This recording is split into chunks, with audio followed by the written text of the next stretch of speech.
저는 어쨌든 그런 생각입니다. 장비에다가 뭔가를 자꾸 막 이렇게 덕지덕지 덧붙여 가지고 자기가 감당하지 못하고 누군가에게 부담을 주게끔 셋업을 할 바에는 그냥 편안하게 원래 상태로 최소한의 어떤 어태치, 내가 필요한 만큼의 어태치만 가지고 장비를 세팅을 한다면 좋은 작업을 좀 더 잘 만드실 수 있을 거예요. 특히 다큐멘터리 같은 거 찍으실 때 너무 장비가 거창하잖아요. 그러면 상대방이 위압감을 느끼는 순간 나와 그 피사체와의 어떤 거리가 점점 더 멀어지는 거기 때문에, 특히 이런 1인 독립 다큐멘터리 하시는 분들은 장비에다가 막 패셔너블하게 뭔가를 막 셋업할 생각 하지 마시고 가장 간단하게 최소한 그냥 핸드폰이 최고라니까요. 어떨 때는 미니멀하게 갖고 다니시는 거 그거 추천드립니다. 제 채널에 영상 제작이나 혹은 다큐멘터리 관련해서 질문들 가끔 하시는 학생분들이 좀 있는 것 같아요. 그리고 사실은 이 채널에 제 제자들도 구독을 하면서 지켜보고 있는 걸로 알고 있는데, 채널에 제가 이렇게 일부 공개로 제 강의 영상들, 뭐 그렇게 표현하면 좀 거창한데 강의 영상들을 좀 이렇게 리스팅을 해놓은 게 있어요. 감독형의 노하우라고 하는 재생 목록을 보시면 예전에 제가 뭐 이런 제작 관련해서 혹은 학교에서 강의했던, 비대면으로 강의했던 영상 중에 뭔가 일반인들도 좀 쓰실 수 있을 만한 그런 영상들을 좀 이렇게 리스트업을 해놨는데 참고하시면 좋을 것 같고요. 그래서 오늘은 뭐 자동차 얘기 말고 제 전문 분야에 대한 얘기 중에, 지난번에 한번 제가 밀떡 감독은 어떤 카메라 세팅을 쓸까 뭐 이렇게 영상 만든 적이 있는데, 사실 G9 마크 2는 지금 처분을 한 상태인데 요즘 다시 그 GH7을 드리려고 장터에 매복 중에 있습니다. 남들은 풀프레임을 가는데 저는 자꾸 그 마포 센서, 그리고 특히 파나소닉의 GH 시리즈들, 제가 예전에도 말씀드렸지만 GH4부터 시작해가지고 6까지 써봤는데 7도 좀 써보고 싶어요. 렌즈도 지금 마포 렌즈, 단 렌즈들, 밝은 렌즈들을 좀 갖고 있어서 이 소니 바디에다가 어댑터, 알리에서 구매한 어댑터 끼워서 가끔 사용해 보고 있는데, 어쨌든 좋은 GH7 매물이 있으면 다시 한번 구매를 해서 여러분들하고 이야기 나눠볼게요. 다른 거 없어요. 그냥 가볍고 손떨방 빡세고 그 다음에 방진방적되는 거.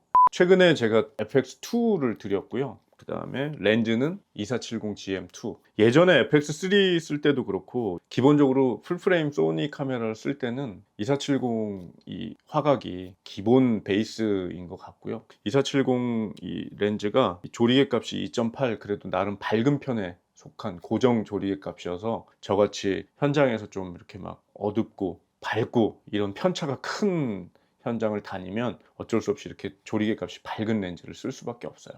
보통 F4 정도부터 시작하잖아요. 조금 가격이 저렴한 그런 렌즈들은 가격이 좀 있음에도 불구하고 그래도 납득할 만한 가격이 돼서, 지난번에 조금 납득할 만한 가격이 돼서 네이버 포인트 매기고 뭐 할인 받고 어쩌고 하니까 250만 원대 그 정도로 좀 저렴하게 구매를 했어요. 그래서 이거 2470 GM2 물려 있고, 그리고 FX2를 선택한 이유는 딴 거 없어. FX3도 써봤고 FX6도 써봤고 FS7도 써봤고 A7M4, A7C, 그 다음에 뭐 크롭 쪽은 FX30, A6500, 뭐 이렇게 거의 소니 라인은 좀 이렇게 훑은 그런 건데, 아직도 그 RX100 마크4를 갖고 있어요. 10년도 넘은 카메라인데 아직도 짱짱해서 저거는 서브캠으로 잘 쓰고 있습니다. 아주 잘 쓰고 있어요. RX100 마크4. 진짜 잘 쓰고 있어요. 뭐 이런저런 거 고민하지 마시고 그냥 막 비싼 카메라 사지 마시고, 처음에 초심자들은 RX100 마크4 정도 사셔서 사진도 찍고 그리고 영상도 찍고 하시면 좋을 것 같습니다.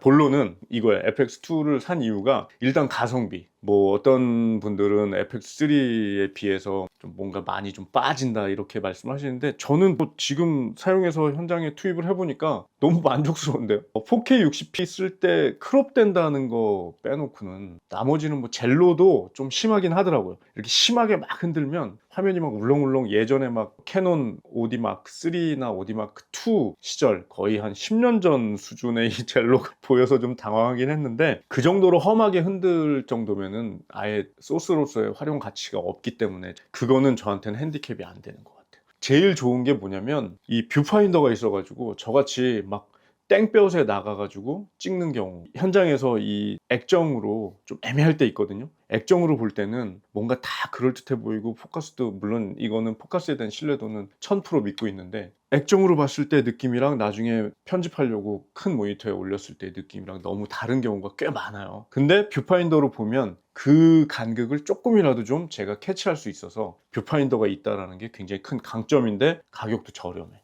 FX3에 비해서 거의 30% 정도 저렴한 수준의 가격이어서 아주 만족스럽습니다. 그 외에는 FX3랑 거의 흡사하니까 별다른 불만은 없는데요.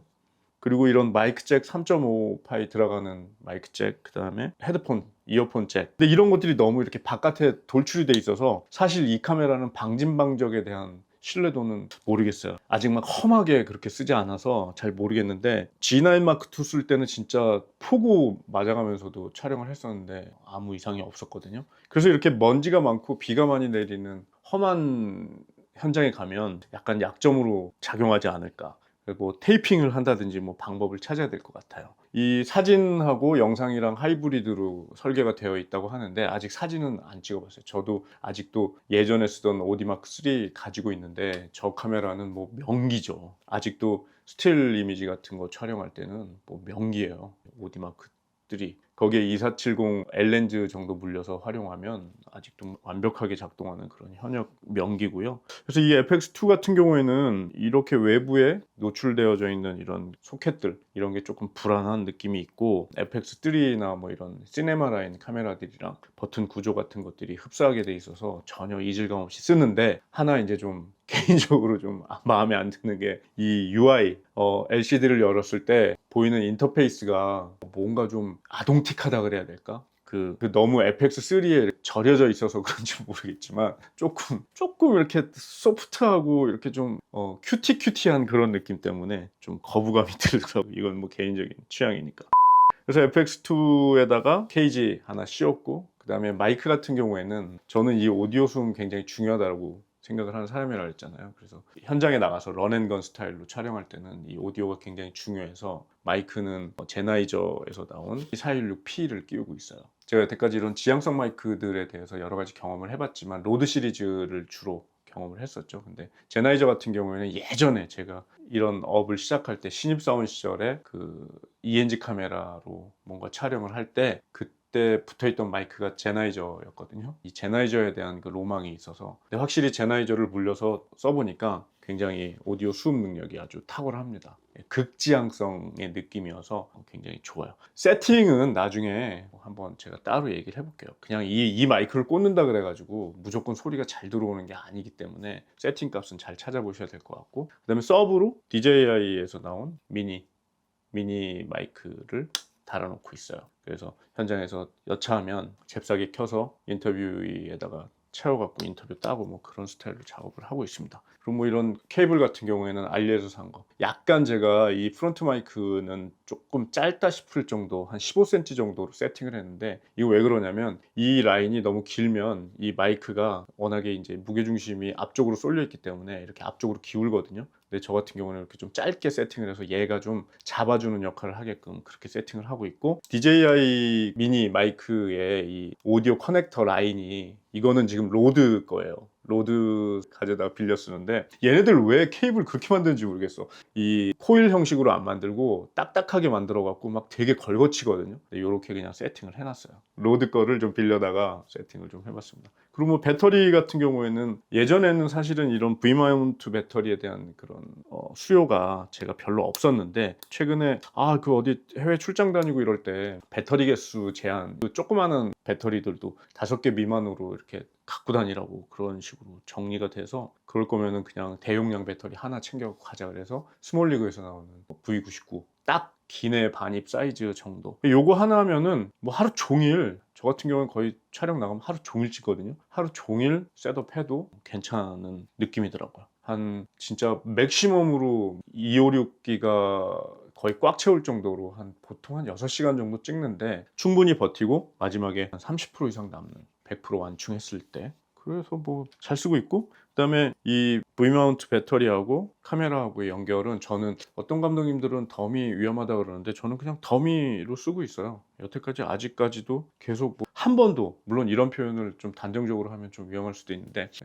에러 난 적은 없어요. 배터리 때문에. 저는 보셔서 아시겠지만 외장 모니터를 안 끼우거든요. 이유는 딴 거 없어요. 그냥 거추장스럽더라고요. 그래서 뷰파인더가 있는 FX2를 제가 선택을 했습니다. 예전에 FX3 있을 때는 외장 모니터 조그마한 거 5인치짜리 시노비 거 끼우고 촬영도 해보고 했는데 걸거쳐요. 마음 같아서는 이런 케이지라든지 이런 거 하나도 안 씌우고 그냥 딱 생카메라 배터리 조그마한 거 FZ100 그거 하나 끼우고 주머니에다 배터리 잔뜩 넣고 그러고 돌아다니는 걸 굉장히 선호하는데 어쩔 수 없이 부가적인 이런 장비들을 다루려다 보니까 케이지를 씌워야 되고, 그리고 저는 오디오 핸들이 저의 분신이나 마찬가지이기 때문에 오디오 핸들 정도 끼우는데 뭐 지금도 제가 볼 때는 굉장히 미니멀하게 아주 미니멀하게 세팅된 상태라서 만족스럽게 다니고 있어요. 메모리 카드는 렉사에서 나온 256기가짜리 그거를 쓰고 있는데, 이 카메라는 사진 겸용 하이브리드 카메라여서 그런지 모르겠지만 이렇게 메모리 카드 슬롯이 이런 CFA 메모리하고 일반 슬롯이 이렇게 두 개가 같이 있어서 이것도 나름 나쁘지 않은 그런 컨디션인 것 같아요. 제 느낌에는.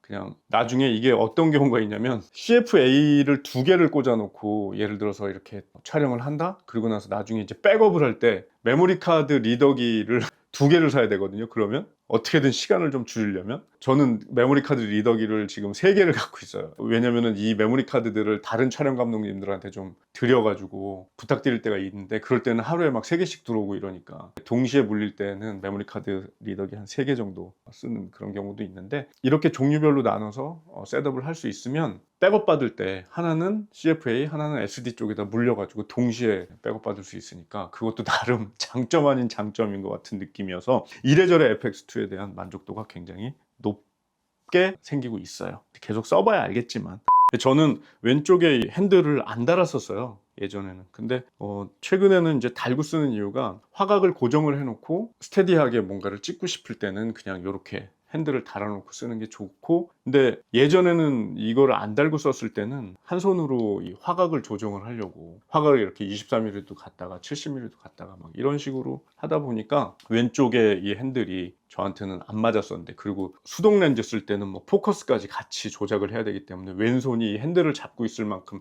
여유가 없었는데, 최근에는 그냥 포커스 같은 경우는 오토포커스 놓고 화각은 거의 가급적이면 한번 정해놓으면 어느 정도 좀 그냥 가는 느낌으로 그렇게 하고 있어서 왼쪽에다 핸들 달아놓고 써보니까 나름 편하네요. 근데 이렇게 왼쪽 손목 쪽으로 지지를 하고 역시 줌 같은 걸 작동을 할 때 굉장히 안정성이 좋아서 왼쪽에 핸들 달아놓은 것도 만족하게 쓰고 있어요. 뭐 나머지는 개인의 취향에 맞게 세팅을 하시면 되고, 렌즈 앞에는 기본적으로 VND를 물려놨어요. 어떤 감독님 그러더라고요. 실내에서도 뭐 VND를 써요 그러는데 저는 실내에서도 씁니다. 약간 그 조도를 손해를 보더라도 실내에서도 VND를 써요. 노출을 손해를 보는 건 맞는 얘기인데 노출을 손해를 조금 보고 화면의 어떤 질감을 조금 더 담아낼 수 있다면 저는 그냥 노출을 살짝 손해 보는 걸로 판단을 해서 VND 끼워서 쓰고 있어요. 그리고 오디오 모니터링을 위해서 이런 헤드셋을 가지고 다니는데요. 이런 헤드셋 같은 경우에는 현장에서 런앤건 스타일로 작업할 때는 사용하지 않고 인터뷰 진행할 때 집중 모니터링하고, 그다음에 저도 화자의 얘기를 집중적으로 들어야 될 때는 이런 폐쇄형 모니터, 스튜디오용 모니터를 쓰고, 런앤건 형식으로 작업할 때는 이렇게 가벼운 밀폐형 이어폰 쓰고 있습니다. 이거는 예전에 반말리 시리즈예요. 이것도 거의 한 10년 가까이 되는데 아직까지 멀쩡해서 패브릭 코드에서 꼬이는 것도 덜하고, 그다음에 음질도 제 귀에 딱 맞고 해서 잘 사용하고 있습니다. 오디오 중요하기 때문에 나갈 때 메모리 카드 못지않게 이 이어폰도 꼭 챙기는 그런 습관 들이시길 바랄게요. 오늘도 더운데?